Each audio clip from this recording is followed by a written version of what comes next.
Magandang araw po muli, kaya ngayon po ay i-harvest na po natin yung mga bunga o hinog na sweet papaya. Magandang araw! Ito po ang inyong lingkod, ang Maestro Panaderong Gala. Ayan, nasa paggala po at i-harvest na po natin ang hinog na papaya. So sana po ay mag-enjoy kayo sa aking video o reels. Like and share and mag-comment na rin po kayo sa comment section. Subscribe na rin po ng aking YouTube channel, ang Maestro Panaderong Gala. Magandang araw! Tara, i-harvest na po natin.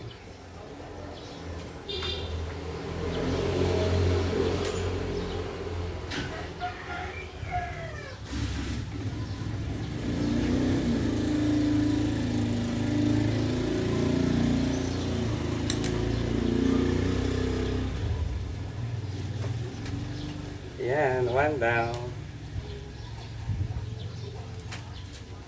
Yan, ito po. May isa na.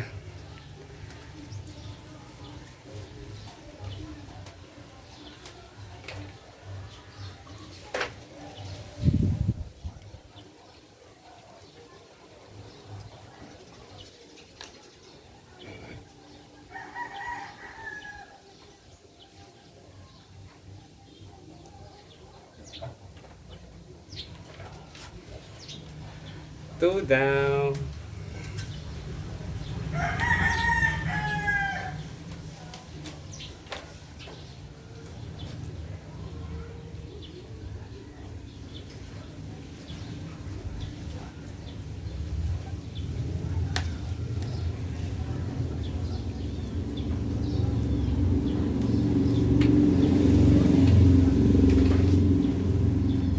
Ayan, ito po may yellow spot na.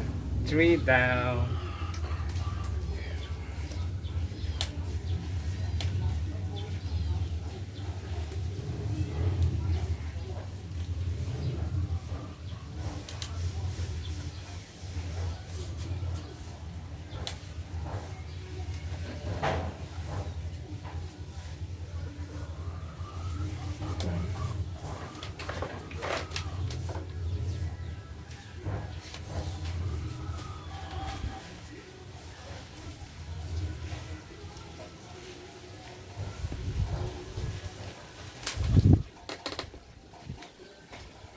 Ayan, so meron po ako tatlong na harvest na sweet papaya. Ayan.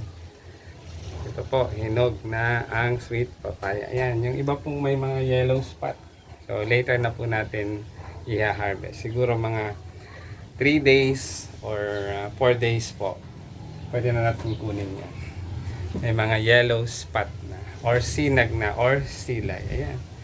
So, bali tatlo po ang ating na-harvest na sweet papaya. Ayan.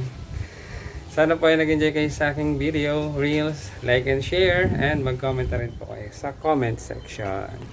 Salamat po sa panonood. Ayan po ang aming tanim na sweet papaya. So, ituloy po natin. Magpuputol naman po ako ng mga susunod na ay ang pagpuputol ng mga sanga ng malunggay. Ayan.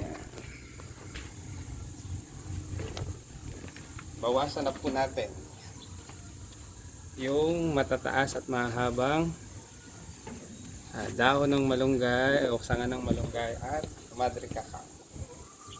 Bawasan po. Madre cacao, pataba, organic fertilizer. Yung mga naghahapayan ng mga malunggay, bawasan na po natin.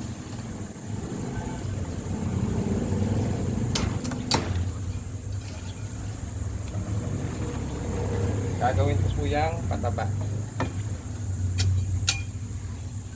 Alagay natin sa puno ng kalamansi para pag natuyo po ang dahon, magsisilbing pataba.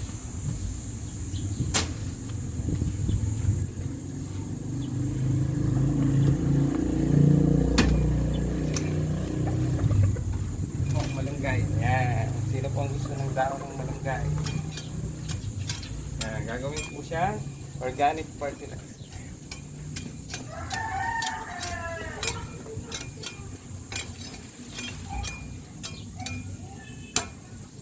Yan. So sana po ay nag-enjoy kayo sa aking video. Maraming salamat po sa panonood. Ang inyo pong lingkod, ang Maestro Panaderong Gala. Magandang buhay!